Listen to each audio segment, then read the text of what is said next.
Hey y'all, I'm Elisa. And I'm nervous. And welcome to Watch for Deer.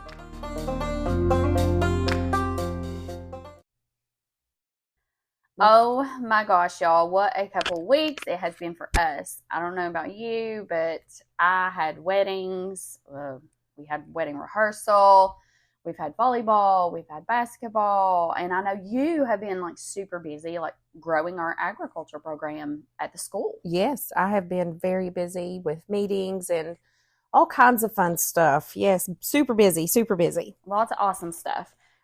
We are really trying to get into the groove of doing 2 episodes a week, but man alive, it has been hard this past 2 weeks. So hopefully our goal is to just start recording, when we do get together, start recording, however many episodes we can pound out in one day. Yeah, if I can I don't know if I can do 2 in one day. If her guts can hang in there. So, but I got good news for you today. So I don't believe a word coming out of your mouth right now that you have good news for me today. This is not a bad one. Your version of bad and my version of bad are very different. 2 totally different things. Yeah. So You go right ahead, and I'm not going to get any joy inside of my heart whatsoever. Right, because you really disappointed me in episode 3 or 4, Are whatever. Are you calling me a joy stomper? I'm calling you a filthy liar is what I'm calling you. All right. So just an update. We have our decals in, whether you want them for your Stanley, your vehicle, throw them on a computer or whatever. We have those Watch for Deer podcast stickers. They're $5 or $7 shipped if you're interested. And shirts should be coming in super soon. Hopefully we have a couple arriving within the next week or 2 to show you guys what they'll look like. And please, guys, go hit the follow button on your favorite platform if you have not. This helps our podcast grow and get noticed more. So I snuck and threw a little teaser out to our audiences, and I blocked you on Facebook. Oh, you filthy wench. You filthy, that's awful. Oh, God.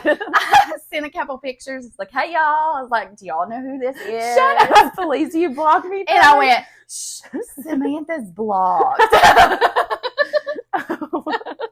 I actually called you a filthy wench it's 1700 or something. I don't know what else hang me. I don't know what else to say.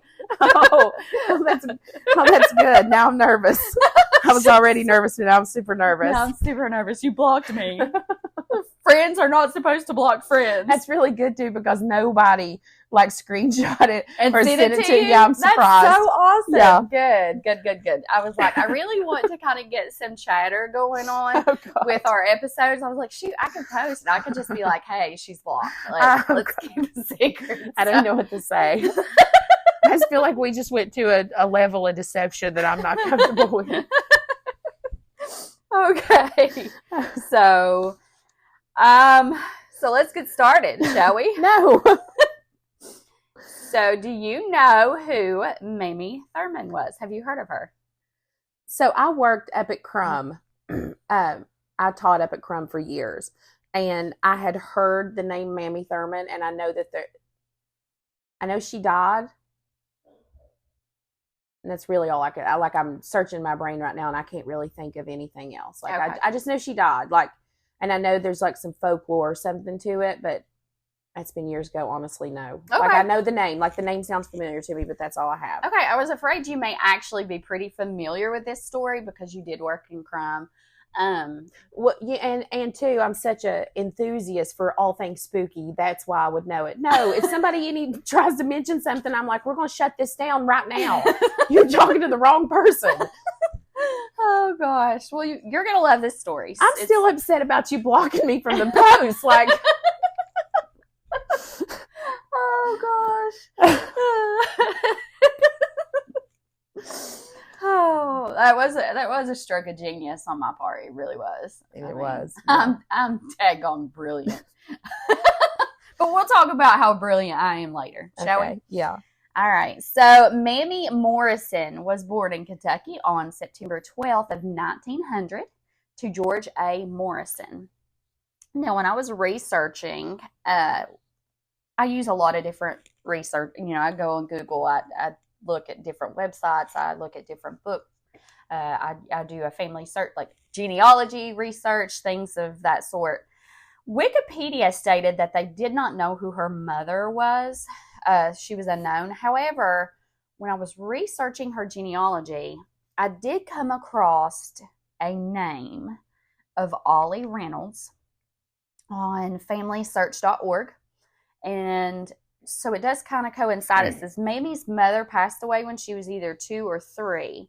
And this particular record does coincide with that, having Ollie deceased in 1902. So that very likely could be her actual birth mother. Okay. So, take it with a grain of salt. Okay.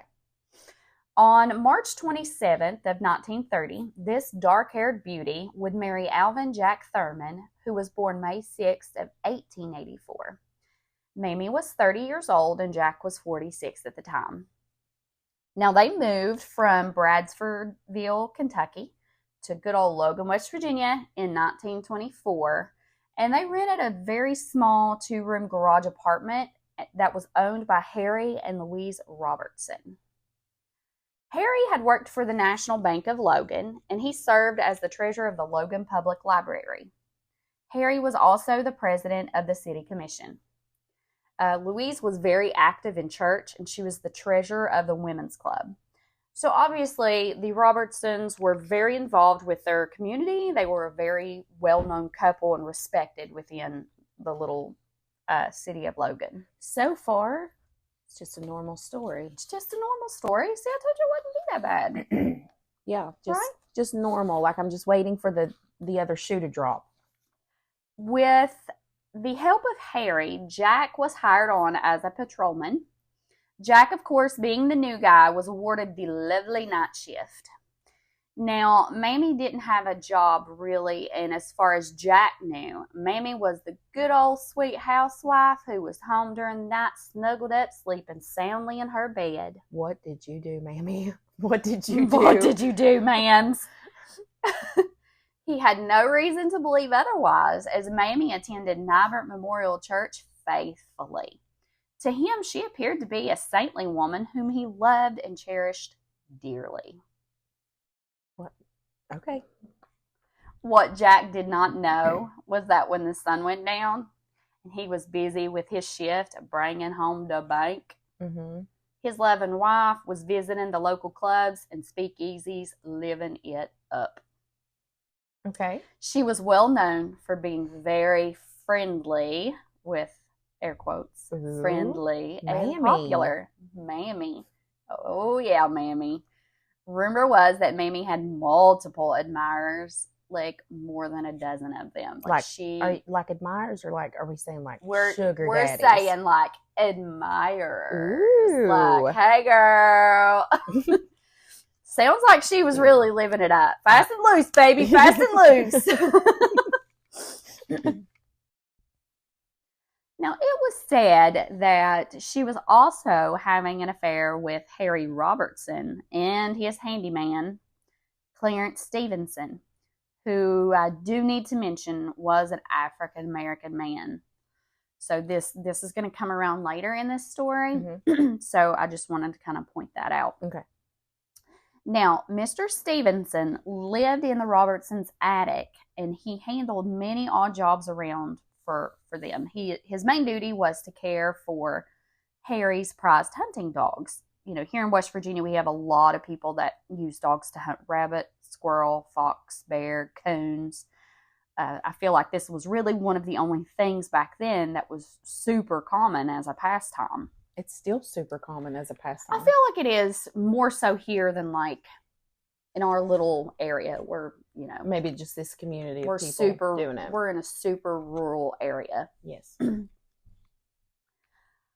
So, again, Logan is a super rural area with, small coal towns, so there wasn't a lot to do. I'm also 100% sure that in this small town, there were no secrets. Gossiping was definitely a pastime favored by many as well. Oh, that's like our town. Oh. That's like our town. Wait, am I talking about Wayne? It sounds like you could be right now. It sounds like you absolutely could be talking about Wayne, because no one can sneeze without somebody 5 miles knowing down the road knowing that they sneezed. The joys of a small town, Yes. y'all. On Tuesday, June 21st of 1932, Harry Robertson was said to have been one of the last people to see the promiscuous Mamie alive. Now, another eyewitness said that Mamie was actually seen walking from the Key Club in front of the Middleburg Theater that same evening. Okay.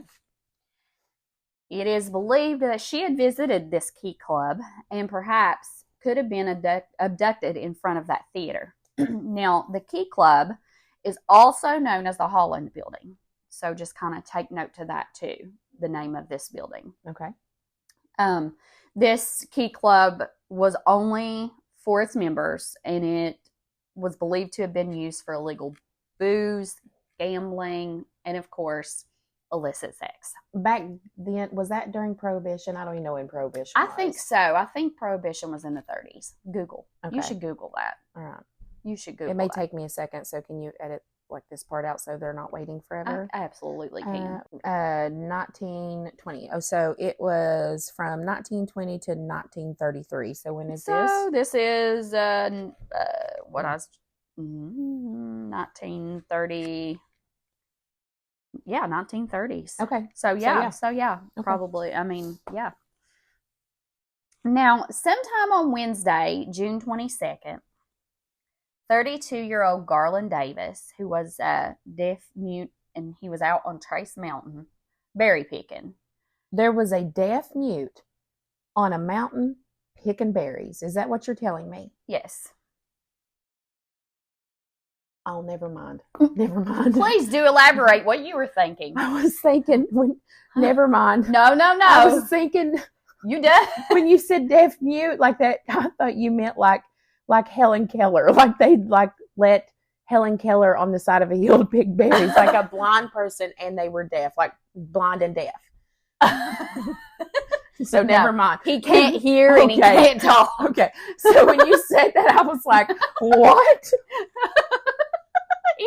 I just threw this guy in the berry patch. Pick a berry. That shook me. I was like, why would they do that, poor man? Like, they can't see any berries. Thank God you're pretty. You can't see any berries or hear somebody holler. That's cruel. Never mind. He was okay. He couldn't hear and he couldn't speak. But couldn't hear and couldn't see, for those of okay. you that don't know. Okay. Oh, shoot. I'm crying. I'm sorry. I just need a moment to wipe my eyes. You thought they threw this poor guy out the berry thicket. Yes, I feel dumb. Like, I feel really dumb. Like, when you said that, and then it dawned on me. I'm so thankful you said that, because I'm tired of being the one that looks real stupid all the time. Okay. Now that we cleared that. You got to start over, like, with that story. Oh, heck no. Because that really bothered me. I was like, why would they do that? But go ahead. Go ahead. So, 32-year-old Garland Davis, who couldn't speak and couldn't hear, was out on Trace Mountain. And they also call this 22 Mountain berry picking, when he happened upon the gruesome body of a young woman in this berry thicket. I'm still sorry. It's just like, Mamie, we are not laughing at you. We are laughing. I just have this image of, I was like, that's so cruel. Where's this story going? You've got me so tore up, like, with the stories you tell me. That you just really thought this was horrible. So you thought I was going to be like, yeah, they threw him out in the berry thicket, got ate by bears, you know. Well, it was just, go ahead. I'm sorry. I apologize. Go ahead. He found Mamie's body. So he found this young woman in this berry thicket. You know, because he could see. Now, this area was I'm so sorry. I can't stop. Oh, God. I'm going to have to edit a bunch of this out. When you said that, I just thought, why in the world would they put this poor man on the side of a hill to pick berries when he can't see or hear? Like, he doesn't even know he's picking berries. Like, Oh, gosh. Okay, you're going to have to edit a bunch of this out because I've lost all composure. Oh, Okay, go ahead. I'm crying. I'm ready. I can't even see my notes at this point. I'm ready. Shoot. I'm ready. I'm ready. Okay. He found beautiful Mamie Thurman. He found her. Okay, go ahead. I'm better. Okay. Now, this area was frequented by hunters mainly and was surrounded by really thick brush. The brutalized body was soon identified as that of Mamie Thurman. She had been shot in the head by a .38 revolver, and not just once, twice. Her neck had been fractured, her face brutally disfigured and powder burned. Her throat had been slashed ear to ear, and she had been stabbed and left in the brush along the ditch. So, I should also note that the police did not suspect this incident was a robbery. So here, let me stop you there. I'm going to go ahead and say that where in the previous you were talking about that she was partying and living it up at night. Mm-hmm. And that sounds personal. Like it doesn't sound like, just a random thing. Was it a wife? Was it a wife of one of the men that she was seeing? Maybe. Ooh, or maybe her husband. Maybe it was her husband because he was so mad. Or one of her boyfriends. It could be. She had a lot. Okay, go ahead. She had a lot of boyfriends. Go ahead. I'm going to go ahead and say it was a woman. I should also note that, okay, so scratch that. Her purse was recovered close to her body, along with $8 in cash, her cigarettes, and loose change. They had left her watch, a gold diamond ring, and her engagement ring on her body. So this clearly was not a robbery. Somebody was settling, a score with Mamie. Mm-hmm. There was a piece of paper with a license plate number also recovered nearby. Now, I don't believe this particular piece of paper was ever really helpful in determining who the killer was. So it's probably, just something that flew out the window or somebody threw trash out because that's super common. I agree. So to me, this attack sounds super personal, especially with the powder burn on her face. Like, you have to be really close to somebody to get a powder burn off of a gun. Mm-hmm. So she knew. This tells me that she knew who her killer was. Did they shoot her in the front, like in the face, or it like said behind? Where was the powder burn at? Well, it doesn't say. I guess brutally disfigured and powder burned. So yeah, I guess they could have. She may have never seen it coming. She may have never. So I think this. I agree. I think this was personal. This individual was clearly mad and hated Mamie. Mm-hmm. Around 8:30 p.m. on a Wednesday evening, police arrest Harry Robertson and Clarence Stevenson, and they take them into the jail for questioning. Now, is this the husband or the boyfriend? So this is the husband. So Jack and Mamie had rented their apartment off Harry and his wife Louise, and Clarence is Harry and Louise's handyman. Okay. So, Robertson had admitted that he and Mamie were in a long-standing relationship and that he had used Clarence to arrange meetings for them. He said that he would tell his wife, Louise, that he and Clarence were going out hunting and they would load up in the vehicle and Clarence would drive Harry to the rendezvous, which Mamie would always know, where they were going to meet. So clearly, right off the bat, this does not look good for Harry. He actually owned a hunting cabin about 1 mile from where her brutally murdered body was discovered. Ooh. And that's where they met. They would meet up there? I think so. Okay. Harry had told officers that the last time he had saw Mamie was the day that she was killed.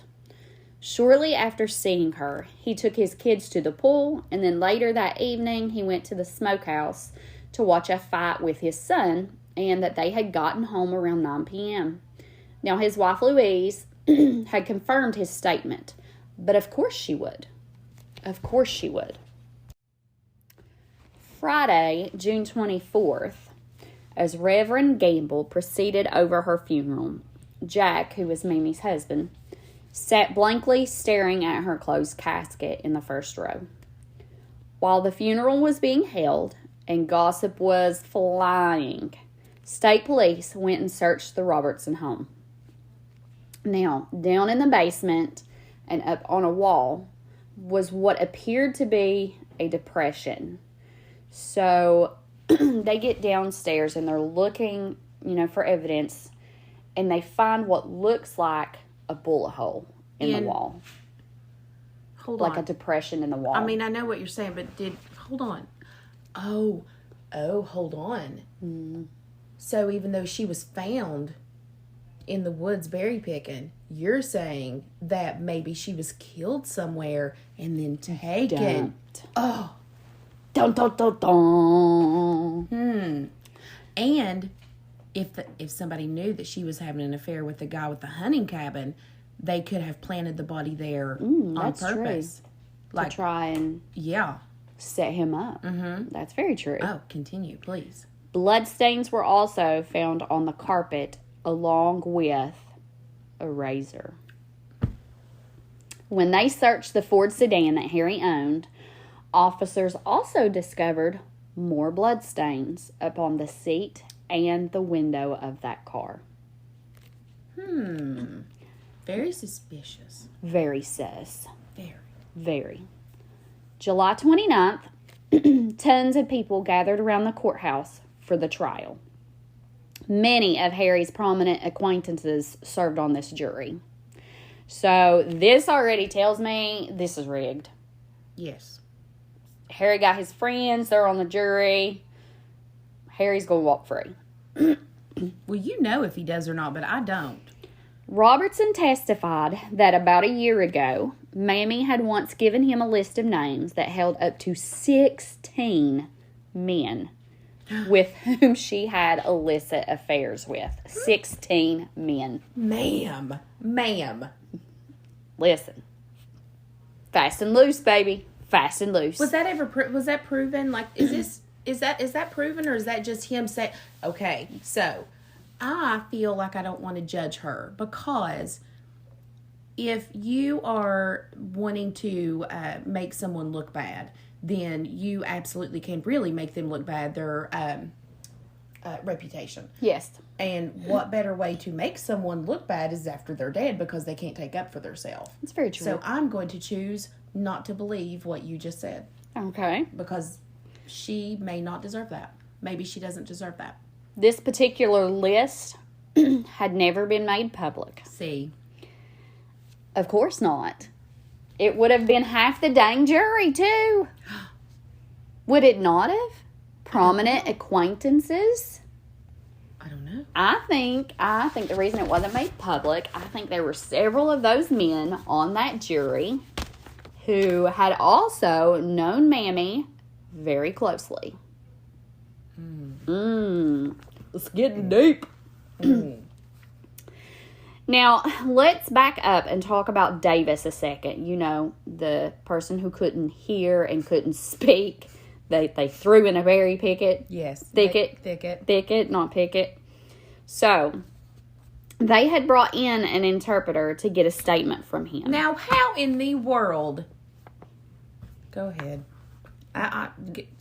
Davis said that after he found Mamie, that he went back down the road and a man by the last name of Neely was there. Okay, so you're going to tell me that this man who cannot speak, I agree, has an interpreter, and it gets better. Okay, this particular part of the story, I do not believe whatsoever. I mean, it may have happened, like this may have happened, but I don't believe that God interpreted. Which, I mean, what I guess if this guy was raised in this town, there may have been. I just can't see a bunch of people from this town knowing how to communicate with this person.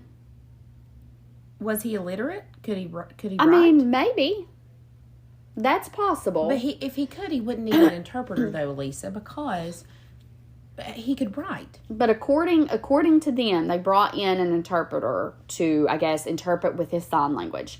But here's the part that gets me, is Davis had told Neely about the finding of the body. So was this by paper?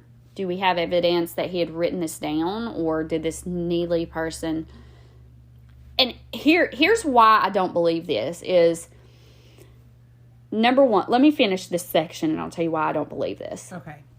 So he told Neely about finding the body, and they both left and went on down the hill to the number 21 mine. They proceeded to tell the miners there about the body. Davis said then he got in a truck with Neely, and they returned to the site of the body. And he was asked if anyone else went back with them. He told them the man by the name of Hernshaw and another man by the name of Holland also came, but he did not know their first name. So in my opinion, this is so confusing to me because, number one, how did he communicate with Neely and Hernshaw? Right. Because he didn't even know their first names. He just, Neely and Hernshaw, that's all we have here. Mm-hmm. If he communicated with them written communication, then there should have been that note or whatever in evidence. Right. That they should have evidence of this. Right. So I don't know how much of this particular story I believe about him coming across Neely and Hernshaw. I don't know how I feel about that. But we'll see. Now, Holland was not a widespread name used in Logan at this time. And it should also be noted that the Hollands owned the building where the Key Club was. Okay. They are also prominent citizens of Logan. And that's where she used to go in the evenings. Yes. When her husband thought she was at home asleep. So this whole part of this story feels really fishy to me. Mm-hmm. The whole story feels fishy to me because it just feels like that it's a cover-up. It feels like it's one big cover-up. Here's this, too. If this Holland guy it's not a widespread name. Mm-hmm. They own this building where the Key Club was. Mm-hmm. Why is this prominent citizen at a mine? He has no reason to be at this mine. Well, maybe he invested in it or something like that. Maybe he's a politician. Politicians go all over the place to try to get votes or whatever. They are. That's very true. When did you say this happened? Did it say the month or anything? June. It happened in June. Maybe he was politicking. Magistrate Elba Hatfield told the jury that all evidence at this point was very damaging to Harry and Clarence, but was indeed circumstantial at this point. Mm-hmm. I don't know how they get circumstantial because they found blood, a bullet hole, and a razor all up in Harry's business. But I'm not an investigator, so. The jury ended the 4-day inquiry with a verdict that Harry would not be indicted. Now, Clarence, on the other hand, would be indicted, and he stood trial for the murder of Mamie Thurman. And I'm going to say this, I think this was a cover-up. I really think this was a cover-up. Yes. So Clarence is getting accused of this He's now. getting this black man, this black handyman, is getting accused for this crime. Now, take note of what I just said. And all that Clarence did, supposedly, all that Clarence did was run Harry back and forth. He was and a chauffeur. Him to see. He was a chauffeur, and he gets so he's going to be the fall guy. He's going to be, and this is in the 30s. So this is in the 30s. This is not a time, not a very good time for blacks. And that's why I wanted to really note that I feel like this is very important in this story. Okay. Witnesses were able to account for every single minute of Clarence's whereabouts up to about 11 p.m. the evening she was killed. Now, Miss Robertson, who was Harry's wife, said at the time Clarence went up to his room at about 11 p.m. Mm-hmm. Now, keep in mind, this guy stays in the attic. So are you telling me that there's another way down out of the attic? Or he just slipped out when Louise and Harry went to bed? Did Louise have Clarence take care of Mamie? Oh. I mean, she was sleeping with her husband and was said to have had a long-standing affair with the man. Oh. hold on. So now you're saying that maybe Louise had Clarence killed. No, I don't think that doesn't make sense to me, because the way that Mamie was killed, it sounds very personal. So I feel like if Clarence would have killed her, the one shot to the head or whatever would have been. But you're talking about two shots to the head. She was beaten, neck, broke her neck, and all this stuff. Throat slash. Clarence didn't have a dog in this fight. I agree. He didn't have a dog in this fight. So why would he brutally... Even if she had paid him, why would he have brutally... Just shoot her and dump her. Murdered her. So Clarence didn't do it. Clarence is going to be the fall guy. He didn't do it. After only 55 minutes of deliberation, the jury found Clarence guilty of the murder of Mamie Thurman and sentenced him to life. His attorney instantly entered into a motion for a new trial, and the NAACP pled for an appeal, and despite all of their efforts from the black and the white citizens alike, the Supreme Court turns down his appeal in 1933. It's so sad. That's sad. That actually, I don't know if you have more on him, but that's more sad than Mamie getting killed to me, because he's an innocent man going to jail, and Mamie, and there's nothing he can do. And if all the things you said to Mamie were right and true, you know, she was a promiscuous lady and who had made many, many enemies. Yep. So, not saying that she got killed and she deserved it. Oh, nobody should ever. That's not what I'm saying, but what happened to Clarence is more sad than what happened to Mamie.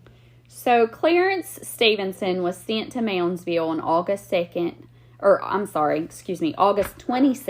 of 1934. He was later transferred to Huttonsville Prison Farm, where he later passed away of stomach cancer on April 24th of 1942. He was laid to rest on the prison, on their farm there, 10 years after Mamie's death. Now, I also want to note that Norman Sloan, who had also spent time in jail with Clarence, said that, quote, "He told me that he was hired to take the body to 22 Mountain, or Trace Mountain, and he didn't do anything to Mamie Thurman. Clarence never would say who killed her, but said that it was not him. Stevenson told me it was all politics." Maybe. Well, what was Harry's wife's name? Louise. I almost called her Loretta. Okay. What if, and this is just my mind working, what if Clarence and Louise was having an affair? And that Clarence, you said he never would say who did it, right? So that doesn't mean he doesn't know who did it. He just wouldn't say who. He wouldn't. Maybe he knows that Louise did it, but he left her and wouldn't say. Ooh, maybe that's what happened. That's a good one. I've not thought of that one. Mm-hmm. I 100% do not think for 1 second that this poor man did anything but dump the body. I 100% believe his statement that he told Sloan in the prison. I believe that 100%. Yeah. So here's the theories. There's a lot of possibilities in this case. There's a lot of different ways this can go. Number one, the wife of Harry, who was Louise. Harry had this affair with Mamie for 2 years. Did Louise give Harry an ultimatum to get rid of Mamie, or she would expose him for what he was, a lying, cheating sack of garbage? Did Louise hire Clarence herself to murder Mamie? Now, we've kind of already debunked this. You think? Yes. Well, why would Clarence... I don't know. I agree with you. Why would he not say, hey, Harry, I know Harry did. Like, why would Clarence protect Harry? Why would he do that? He would protect Louise, but why would he protect Harry? Yeah. It doesn't make sense. I feel like Clarence had so much loyalty to Mr. and Mrs. Robertson. I don't know. I don't think Clarence killed her. I do believe what he said about the cellmate and about helping dispose her. And I feel like this is also how the blood stains got in the car of Harry's and on the window. I 100%. I think what went down was Louise was out doing her women's club or her church thing. Mamie shows up at Harry's. They have a little waller under the sheets. A rendezvous. They have a rendezvous. Is way better than saying a waller. A waller under the sheets. Waller under the sheets. Rendezvous. Whatever. A little tryst. A little tryst. A little hanky panky. A little affair. Living loose. But a waller. A waller. Waller. They had a waller. They had a waller. Good God.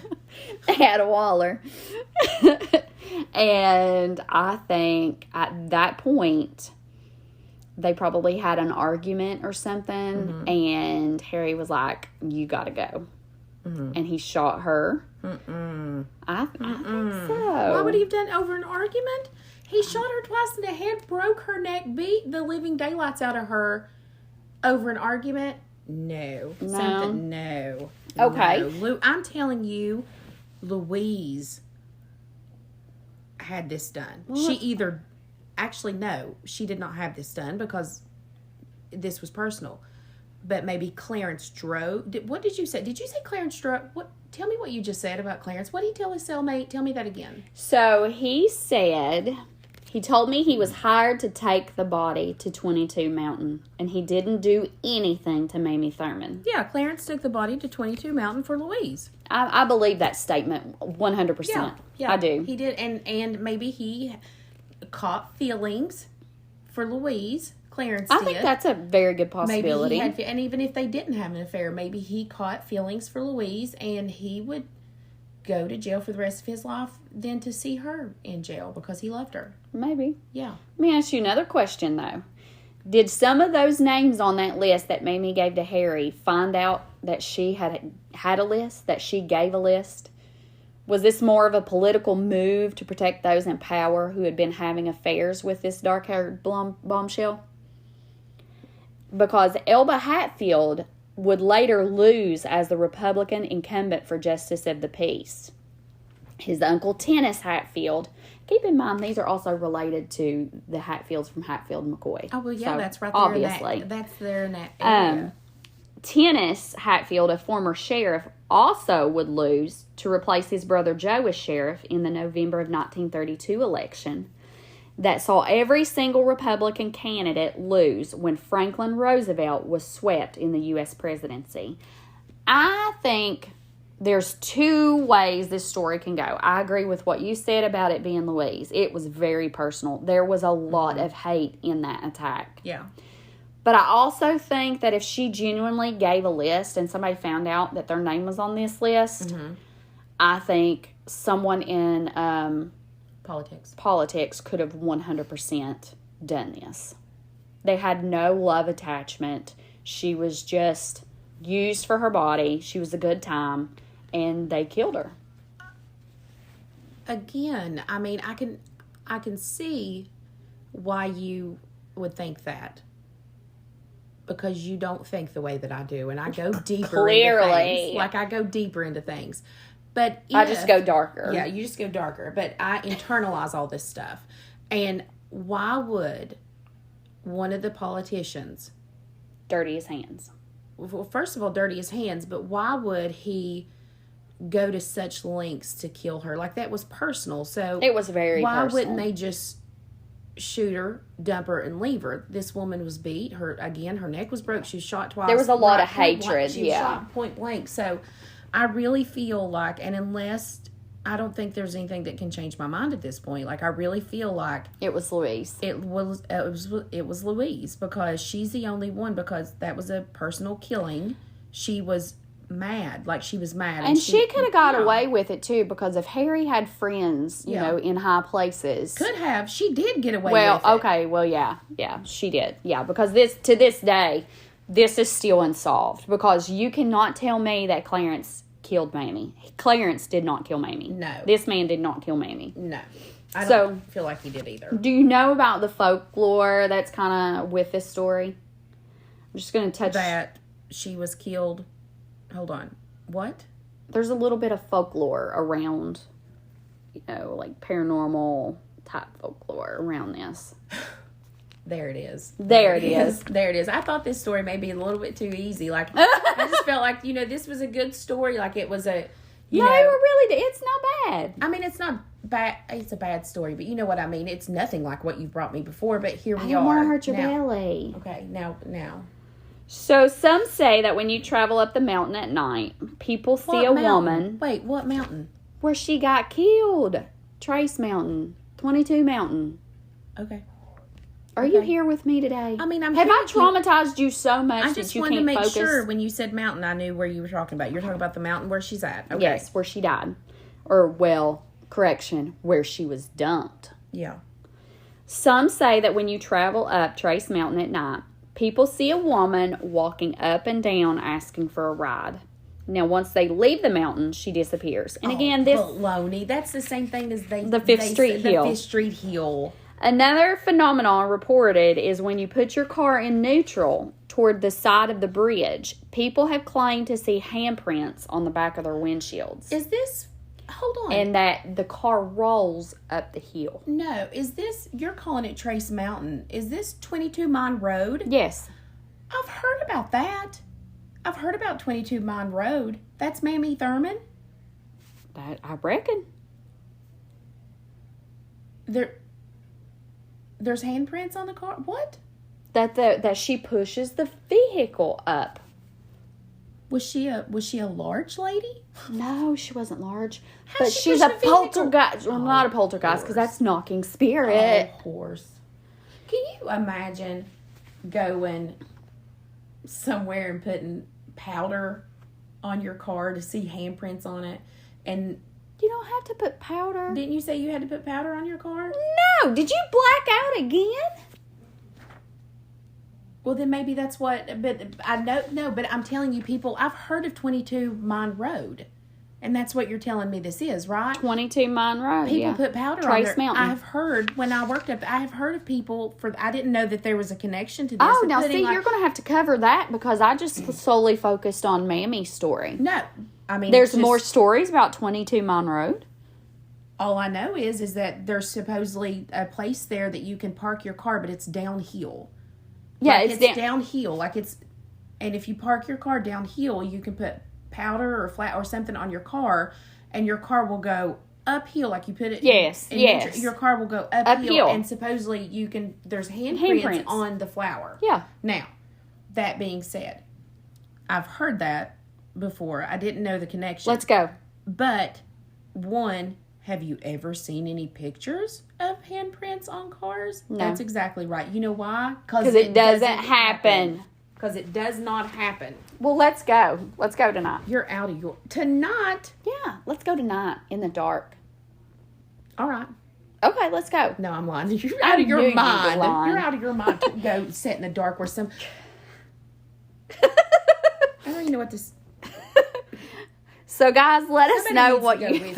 Somebody needs to go with you. Somebody go with me on all stuff. these haunting trips. Because Mantha won't go. I know who will go with you. Who? Lisa Dawn. Lisa Dawn, calling you out. We need to go on some field trips. Oh, 100% she'll go with you. Let us know what you guys think happened to Mamie and who you think killed her. Be sure to follow and subscribe to a podcast on your favorite platform. And you have a story that you would like us to cover, make sure to email us at watchfordearpodcast@gmail.com. Follow us on Instagram at watchfordearpodcast. Go like and follow our Facebook page at Watch for Deer Podcast. Y'all be safe and watch for deer.